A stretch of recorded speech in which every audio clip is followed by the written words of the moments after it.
Today we're diving headfirst into a 3-hour challenge, and I'm talking pixel art, scratch, and a whole lot of chaos. Let's see what we can whip up. So first thing first, I designed the background and the spaceship. Let's not forget our quirky enemies, including one familiar face from the Space Invaders gang.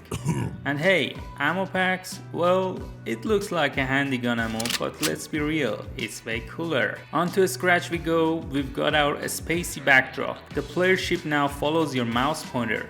Pew pew shooting action with a click, and player movements with those classic AWSD keys. Plus, our enemies, they're not just here to look pretty. Each one's got a bit of toughness with a health bar. Yep, 3 health points each, and you'll see those health bars hovering above them. And when they meet their fate, cue the cool explosion animation, they don't go down quietly. Oh, and don't forget the score, gotta tally those points. And speaking of ammunition, we're keeping track of that too. The ammo counts displayed at the top left corner of the game.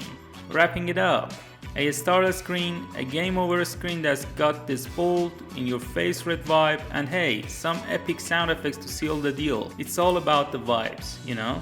And there you have it. Thanks for joining me. Don't forget to like, subscribe, and maybe give this game a try. Until next time, keep creating and keep playing. See ya.